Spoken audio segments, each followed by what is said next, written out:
de la biografía de César Borja Lavalle, etapa del urbinismo.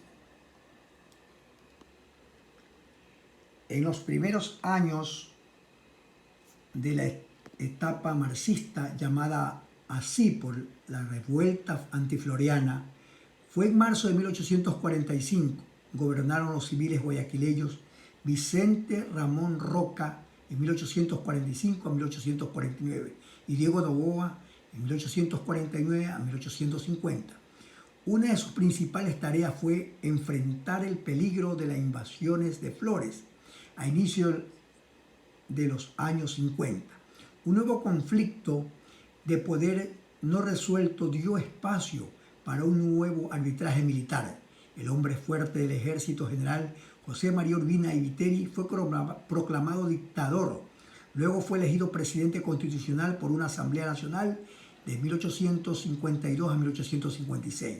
Urbina consolidó la alianza entre la oligarquía latifundista comercial costeña con las Fuerzas Armadas y llevó adelante un programa de corte liberal que promovió la apertura económica y el comercio e incluyó la abolición de la esclavitud,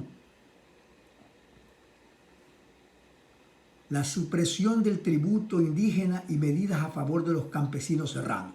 Todo esto generó una feroz reacción del latifundismo tradicional que declaró la guerra al urbinismo, una desastrosa negociación de la deuda externa y el intento de arrendar Galápagos al extranjero fueron motivos para que la oposición contra el general Francisco Robles, heredero de Urbina, adquiriera fuerzas diversas. Revueltas seccionales provocaron en 1859 una crisis de disolución.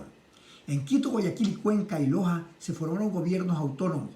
El Perú ocupó varios territorios y bloqueó el puerto principal. Los países vecinos negociaban la participación del país. Llegó el momento en que todo el sistema pudo venirse abajo con el peso de las contradicciones entre las oligarquías regionales. Luego el fracaso de varias alternativas a las que planteó convertir al país en un protectorado de Francia.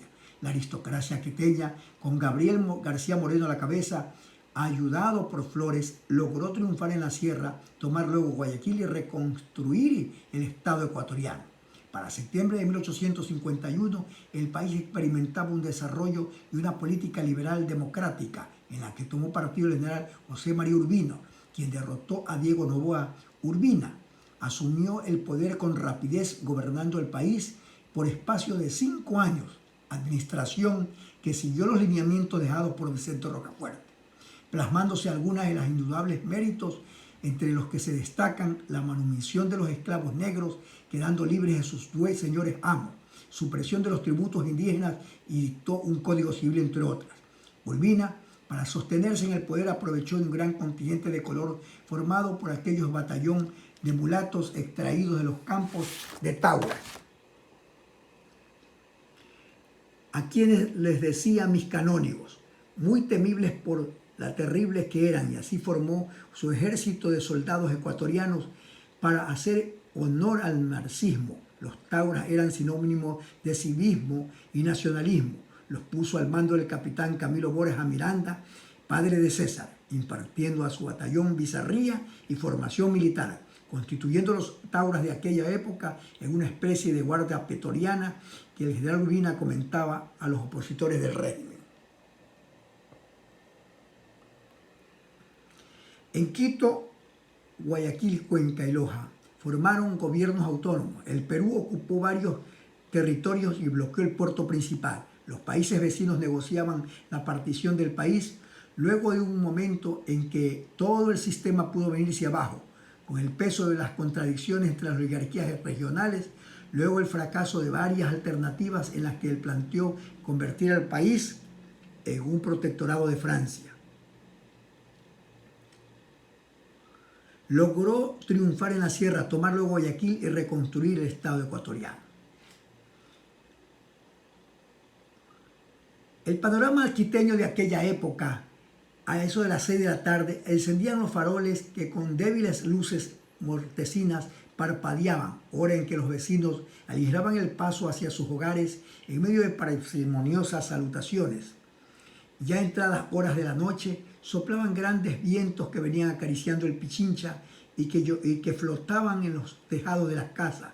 Los Borja, una familia de estirpe, gozaban de mucha influencia y aprecio de sus vecinos, contaban con una modesta fortuna y eran muy solícitos con sus amigos y vecinos. Don Camilo, un hombre de armas y severo, era muy dulce con su amada esposa y sus tiernos hijos, adoraba. Fueron muy felices, en compañía con su esposa, afectos recíprocos compartían. Todo era dicha hasta que una fatídica noche, rodeado de la veneración de la familia, partió para el infinito don Camilo Borja y Villasís, quien fue en tronco de los Borja, óbito que entristeció la tierna alma de César por la pérdida de su abuelo, infligiendo una honda pena en su tierno corazón. Después del deceso de su abuelita materna, Leonor Miranda Rodríguez Nicolaide, viuda de Borja, sus herederos Mercedes, Pablo y el comandante Camilo Borja Miranda, para el 19 de noviembre de 1856 acudieron ante un notario de Quito en Sexto de Quito a dar en venta la casa materna que está ubicada en la calle Oeste y Antón Catú, que iba después de la herrería a San Agustín hasta Plazoleta de Madero. Pero los posteriores sucesos y el advenimiento de la dictadura garciana hicieron de don Camilo un potencial enemigo político y notorio. Y su notorio parentesco con el mártir Juan Borja, asesinado en prisión por el tirano, y esto le agregamos su condición de oficial Taura, lo que no da un aspecto completo de su patriotismo. Nos da un aspecto completo de su patriotismo. En 1865 estuvo bastante comprometido con la invasión de Urbina y mal hubiese pasado si lo tomaban preso, pero escapó con tiempo y dirección a la sierra, mientras su casa era revisada por la tropa. Quedó unos años más tarde ahí hasta su muerte. Aquí vemos aspectos del sector de la casa de los Borja.